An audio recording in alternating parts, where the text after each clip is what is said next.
Greetings, fellow pals and gals of the YouTube world. It's your boy, the Wolfgamer 25, and we are back for another riveting segment of Figure Friday. That's right, folks. You know, the time of the day where, after a busy day, after like having work days or going through, now it's time to sit down, relax with your boy as we nerd out to figures and Funkos of tonight.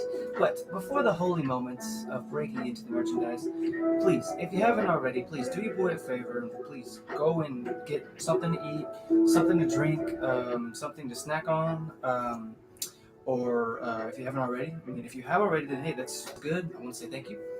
But please, if you haven't already, I'll give you a few minutes. Please do.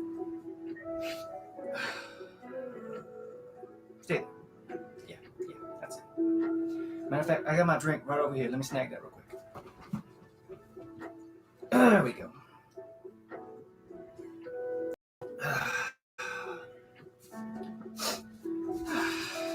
Oh yeah, we got some good stuff for tonight. But before we do that, like I said, hope you guys. I also hope you guys had a good day. If for those of you guys who are still working out there through this, quarantine pandemic that's apparently starting to sweep the nation, I hope you guys are staying safe. And I hope you guys are taking the necessary precautions. Of course, hey, lavate las manos, por favor. And I'm sorry if I said that wrong. Please forgive me. Also, I do hope that you guys have stocked up for the week because I go tomorrow to stock up on stuff for the house. Say a prayer for me because I know I'm probably going to get into it with some old lady who just won't give me what I need. I'm sorry. I went a little too dark with it, but please. We'll go ahead and start at the 3-minute marker just to give anyone else who decides to come to the stream equal time. There's absolutely no rush. Please, take your time. Gives me a chance.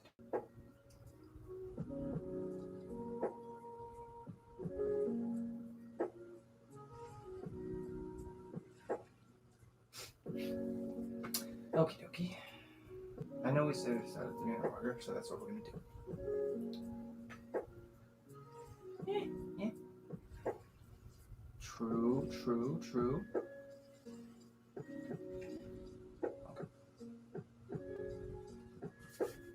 Okay.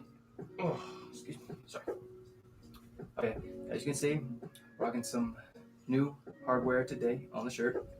Another one of my favorite bands. Yes, it's true. I do listen to rock. Now, there are limits, of course, don't get me wrong. I don't listen to hardcore screamo like every time, but there are occasionally a band every now and then that I like to listen to. AC/DC is one of my favorites. I love a lot of their music.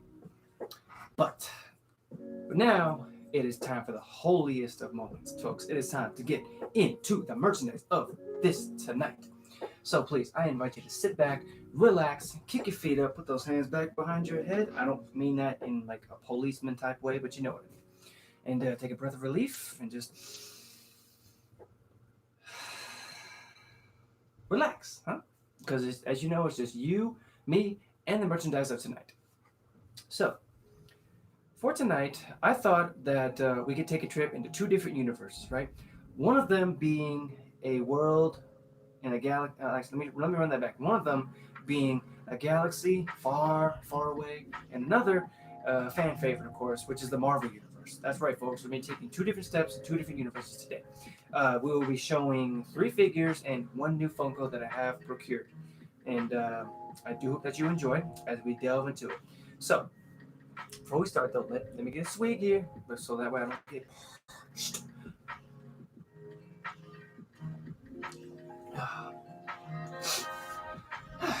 Okay.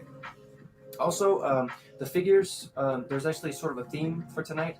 The figures are actually, I'm thinking about is actually trying to go with a team like theme, if you will, because the pairs that I'm going to be bringing up, they work in teams, whether it be family related, whether it be close friends, or something a whole lot more than close friends. But we'll get into each figure. We'll get into where they come from and what they do best, and of course who they are, and what they're capable of. Because each and every one has certain abilities, and we're gonna get into all that tonight.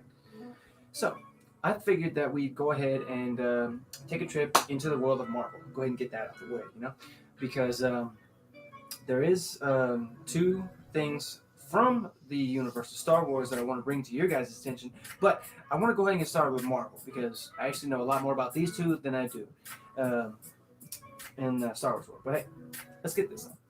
So the first pair I'd like to bring up. I'm gonna bring them up one at a time, folks. This way, everybody gets their turn.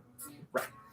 So the first one I'm gonna bring up um, is basically he started out as a sort of how can I put this, a down on his luck type, electrician, but at the same time, he did go a little bit more down on his luck. So he did resort to being a common thief, kind of like kind of like a cat burglar. It's just when it came to his methods, if you will, he didn't necessarily try to like damage anything, cause a scene, if you will, or make it known he was there. He just wanted to get in, get the goods, get out without even being noticed by any signs, of course, but like no forced entry. He's a master sort of technician, if you will, um, and he is being named the successor of one of the well-known Marvel heroes today. But people know him in the Marvel universe for which the role he is playing today. So, I would like for you guys to very much help me welcome him to the Wolfpack today. Yes, it's true. He did start out down on his luck. However, he was given a, a small, slim chance of redemption by an unlikely source, and in doing so, it helped him learn what all was important, what it needed to be done, and the fact that when he picked up the mantle, that he knew he was a bona fide hero. He'd gone from basically cat burglar to hero in a matter of days. But, anyways, and also I want to add he is a very, very good magician. You know, and I'm sure you guys get what I'm talking about. But, ladies and gentlemen, I'd very much like for you guys to help me give a warm welcome to Scott Lang, aka Ant-Man. Now, you'll notice he's actually in regular size today. I'll give you guys a look at him. Put your hand down. Now, this is, he's happy to be here. You can see it on his face. And as you can see, rocking the patented Ant-Man suit, which of course, he's under the impression that he took it from this old house, which of course was given, sorry, let me run that back. He actually took it from this house he thought was abandoned, but it actually belonged to the first Ant-Man, who was actually Hank Pym. And the thing about the suit that he's wearing is that it's powered by a source called Pym particles, which of course was developed by the scientist himself.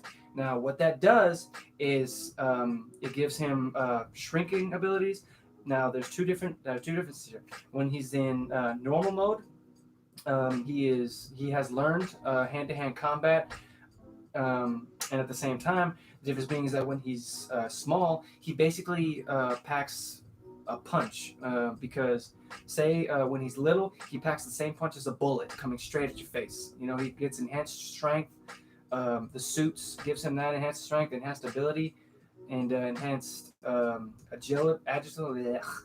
I'm mixing my words here. Agility. It makes him more agile, and of course, he the suit did have an extra kind of ability. However, it was kind of dangerous because the suit was only made to shrink only so far. And if you shrink too far, then you'll actually be going into what's known as the quantum realm. The quantum realm is basically the most dangerous because they say once you shrink in between that, then there's no coming back. Like there's no way. Now, what made him so special is the fact that he used his wits in order to go from the quantum realm to coming back. And that's what made him a hero because he was able to be there for his daughter. Oh, yeah. Also, he dropped his helmet. You guys look at that. Uh-huh. Now, this is the movie version. I won't lie. Yeah, and there's actually two cool small little Easter eggs that I found out about his suit and another suit that I'm about to bring up. But I'll get those out to you guys real quick. Let me just get this. And and move over here. Sorry, little gassy tonight. Woo. So, the next one I'm about to bring up is another hero. And as I said, we're talking about teams tonight. Now, this particular individual, she did in the beginning worked with Scott um, while he was becoming Ant-Man for the first time. She helped him in his hand-to-hand combat. She helped him get used to the suit's abilities, and she actually became an ally in, of course, the Second Coming, whereas the Second Coming was actually where her suit was introduced. And we're going to get into that right now. And I'll tell you guys who she is and what her suit does. And then I'll tell you guys about those Easter eggs, huh? So, she is the daughter of one of the main characters here, that, of course, being Hank Pym. And it's the fact that she was chosen by him to pick up the mantle of this particular hero because she was actually the second one when it came down to this one. And I'll tell you guys who she is. Most people know her as Hope Pym, but there's another alias she goes by, the Wasp. That's right, folks. And I love the fact that on this costume, they gave her wings. Yes, and they're posable. Don't get me wrong, they're posable. Now, a little history about Hope here. As I said, she is her father's daughter. She's smart, just like him in every way. She knows her stuff, her tech, her fighting abilities. They equal that. She learned at a very early age. But why she was chosen to pick up the mantle was because this, in the making, it's been a long time coming, because her father felt that even though her mother was actually the first Wasp, and I remember they were actually on a mission to try to stop a warhead from getting into the U.S. of A. Now, in doing so, the only way to do that was actually for his wife to shrink in between the molecules. Basically, she entered the quantum realm and she didn't come back. But in this one, there's a little bit of spoilers here for those of you guys who haven't seen the movie. There was actually a time where Hank had actually entered the quantum realm in order to find her, and he found her, and he was actually able to bring her back from the quantum realm. And but that's something else. Now we're talking about Hope. A few key things about her suit. She does have the same shrinking ability as Scott, but a few differences. She gets wings. She also gets blasters, and she actually gets a little bit more of a kick to it when it comes down to her being in shrink size. Because yes, it's true, Scott packs a punch, but at the same time, his suit can only withstand so much, whereas hers can handle a little bit more. It's more durable. Now, remember those Easter eggs I was telling you guys about? Why don't I just go ahead and tell you about them, huh? Now, I didn't spot it at first either until I had actually talked about it, or until I read up on it from a friend of mine. But if you'll notice, you see how right around this area here, not here, but like right around this area, somewhat here, and then a little bit up here, it actually looks like a wasp, if you think about it. Because you know how the wasp's face looks, like in a real life wasp? And then Mr. Lang here is actually the same thing. Because on his, if you'll actually look right here, and then down on the sides, it looks like an ant. I didn't know about that, and I was like, dang, that's pretty cool. That's pretty cool. Going to be a galaxy far, far away. Wait. And as I said, we're going to be shifting gears into the universe, which of course in a galaxy far, far away. Now, as I said, these two that I'm going to be bringing up, they're also a team, and I'll explain to you guys why. So, the first one that I'm going to bring up, he came from humble beginnings as a farm boy in the beginning. He was raised by a foster family in the desert. Of course, he'd always felt like there was just more out there for him. He felt like he needed to do more. He just had this want in his soul, if you will, to feel like he went up on a small hill, and you basically see two moons, which of course I'm probably sure you guys can guess where I'm going with this. Sorry, let me just a little sweet here.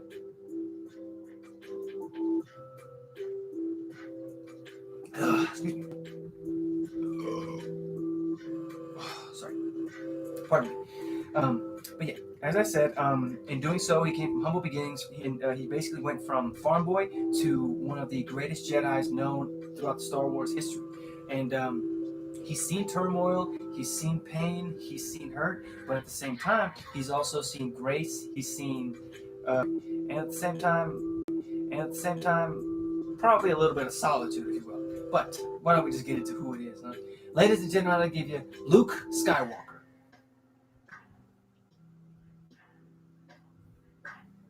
Can't stop shaking. I can't stop shaking.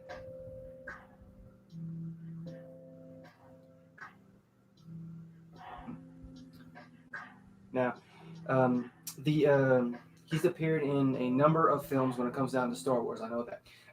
His first one was actually in A New Hope. He did return in Return of the Jedi, which of course is my favorite. I mean, out of all Star Wars movies, I don't know why. I just feel like I connect with it more, a whole lot more. Do I? Yes, I do. Yes, I do. But anyways, I do know that he did believe in the Force. It's just that he had a little bit more trouble connecting to it due to the fact that he had to visit one of the other greater Jedi's in the galaxy, who was known as Yoda. And in doing so, while it seemed like all was lost when he crash landed on his planet, in doing so, he actually found his teacher, and he actually taught him the ways of the Force. He taught him how to balance it out between himself and his his soul, if you will. However, he wasn't necessarily trained by Yoda with a lightsaber. That actually came from Obi-Wan Kenobi. If history and memory serves me right, I do believe that Obi-Wan had trained Mr. Luke here in the ways of the lightsaber. But if it wasn't for Yoda's trainings, then Luke would probably gone to the dark side, and with that, it probably would have been a problem. But I mean, in a way, he probably could have ruled alongside his father, which of course is Darth Vader. But I'm glad that he chose to stay on the light side, because that's where the light side needs it most. Oh, excuse me. And I do know his last film was actually in The Last Jedi.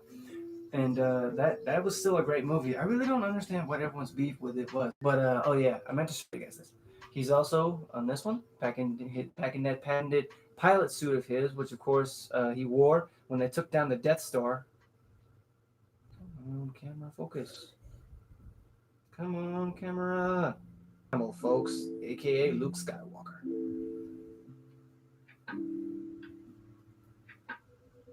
Now, why don't we shift gears and get to the one of the hour.